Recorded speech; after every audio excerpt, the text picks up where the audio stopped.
ধরুন পৃথিবীর সবচেয়ে শক্তিশালী সামরিক শক্তি যুক্তরাষ্ট্র, যে দেশ অন্যদের নিরাপত্তা শেখায়, পারমাণবিক অস্ত্র নিয়ন্ত্রণের কথা বলে, কিন্তু যদি বলা হয় সেই যুক্তরাষ্ট্রই নিজেদের কয়েকটি পারমাণবিক বোমা হারিয়ে ফেলেছে, আর সেই বোমাগুলোর মধ্যে অত্যন্ত 6টি আজও নিখোঁজ।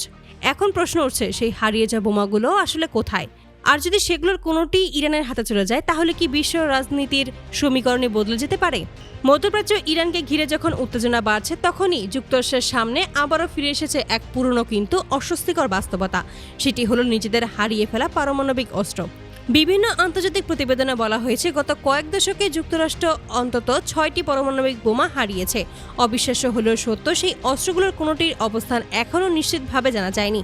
ব্রিটিশ সংবাদ মাধ্যম ডেইলি মিরর এই বিষয়টি নিয়ে একটি বিস্তারিত প্রতিবেদন প্রকাশ করে, যেখানে বলা হয় মার্কিন সামরিক ইতিহাসে বেশ কয়েকবার এমন ঘটনা ঘটেছে যেখানে পারমাণবিক অস্ত্র দুর্ঘটনায় হারিয়ে গেছে। মার্কিন সামরিক ভাষায় এসব ঘটনাকে বলা হয় ব্রোকেন অ্যারো।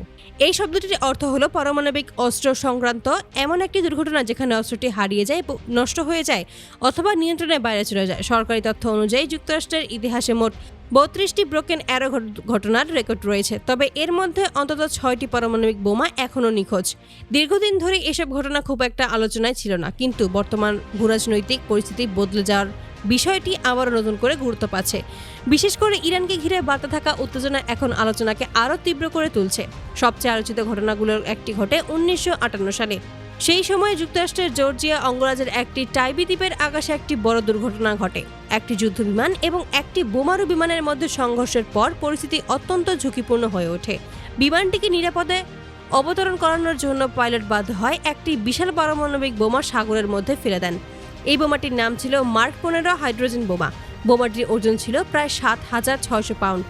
বিশেষজ্ঞদের মতে এই ধ্বংস ক্ষমতা ছিল দ্বিতীয় বিশ্বযুদ্ধের সময় নাগাসাকিতে নিক্ষেপ করা বোমার তুলনায় বহুগুণ বেশি। দুর্ঘটনার পর মার্কিন নৌবাহিনী ব্যাপক অনুসন্ধান অভিযান চালায়, কিন্তু বছরের পর বছর অনুসন্ধান করেও সেই বোমাটিকে খুঁজে পাওয়া যায়নি। এই ঘটনা নিয়ে পরে নতুন করে বিতর্ক তৈরি হয়। প্রথম দিকে মার্কিন সরকার বলেছিল বোমাটিতে পূর্ণাঙ্গ পারমাণবিক উপাদান ছিল না, কিন্তু 1984 সালে প্রকাশিত একটি কংগ্রেসনাল প্রতিবেদনে ভিন্ন তথ্য উঠে আসে, যেখানে বলা হয় বোমাটি আসলে কার্যক্রম অবস্থাতেই ছিল। ফলে বিষয়টি নতুন করে উদ্বেগ তৈরি করে। এর কয়েক বছর পর আবারও আরেকটি বড় দুর্ঘটনা ঘটে। 1966 সালে ভূমধ্যসাগরের আকাশে একটি মার্কিন বোমারু বিমানের দুর্ঘটনা ঘটে। সেই দুর্ঘটনার ফলে হারিয়ে যায় একটি শক্তিশালী থার্মোনিউক্লিয়ার বোমা। যদিও পরে বোমার কিছু অংশ উদ্ধার করা সম্ভব হয়, কিন্তু এর একটি গুরুত্বপূর্ণ অংশ আজও নিখোঁজ বলে ধারণা করা হয়। এই ঘটনাগুলো দীর্ঘদিন ধরেই অতীতের দুর্ঘটনা হিসেবে বিবেচিত হয়েছে, কিন্তু বর্তমান পরিস্থিতিতে বিশেষজ্ঞরা নতুন করে প্রশ্ন তুলছে, কারণ এখন থেকেই অনেক দেশেই উন্নত প্রযুক্তি অর্জন করছে এবং পারমাণবিক গবেষণায় অগ্রগতি রয়েছে। নিরাপত্তা বিশ্লেষক জেফ্রি লুইসের মতে, পারমাণবিক প্রযুক্তি এখন আর আগের মতো গোপন বিষয় নয়। যদি কোনো দেশ পর্যাপ্ত বৈজ্ঞানিক জ্ঞান ও উপাদান পায়, তাহলে তারা নিজেরাই পারমাণবিক অস্ত্র তৈরির পথে এগোতে পারে। তার মতে ইরান যদি রাজনৈতিকভাবে টিকে থাকে এবং